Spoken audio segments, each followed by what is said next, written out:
खुलिनोसैलाय दे सनाफोर नै माथानि गोदान फैदों आं बिदिल' खुलिनोसै दे एसे एसेल' थांनो खुग्रा जादों नै बेयो एरनाय नै एसे एसेल' खुलिनोसै आङो गेजेर गेजेर एरदों गोमो खालारनि आयौ बेसर बिबारनि नै जिङावहाय खांख्रिखला पारपोल लादों बेटाब कालार लादों नै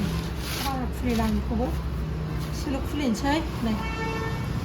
बिराद मोजां नुखादों बेखौबो ए गोमा गांनै ना ओरै गोमा गांनै नै नायनानै लाफैनो सोर सोर नांगौ नै गेजेर गेजेर एरनाय नरि कालारनि बिराद मोजां नुदों एसे बान्था होनो मोजां नुखादों नै नरि कालारनि नैबेयो बेसर बिबारनि कबि कालार आगर नायगि गेजेर गेजेर लानानै आरो गेजेर गेजेर एरबावदों नै सोर सोरनो नांगौ थाब थाब लांफैदो हलसेल नांगौबा हलसेल लांफैदो बाजार बैसागु जाथारबा हलसेल हरनो हानाय नङा सोरनोबाफोर जुदि नांगौबा दानो लाखा नै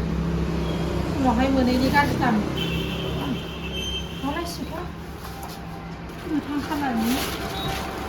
बिदि नरि कालारनिनो बे एरनाय नै गोरलै गोरलै आगर नै बेखौ जि मोजां नुदों जिरायनानैसो देखायबाय आं सनाफोर नैबे अरेन्ज बेनोथ' जाथिहर अरेन्ज कालारनि नै अरेन्ज कालारनि जि मोजां नुदों बेखौबो मोजां नुदों नैबे आगर फिसा फिसानो आं खुलिलायला गोसोम नै बेफोरनो आरोना नाय गोसोमनि एरनाय वाव जा मोजांखा सोर सोर बिदोंमोन नायनानै लादो नै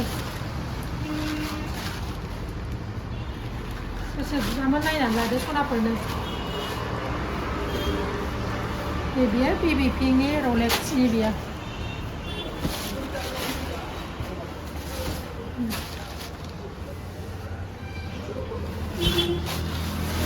एसे खिनियानो दे सनाफोर बावनो दोनथ'नाय जाबाय बाय बाय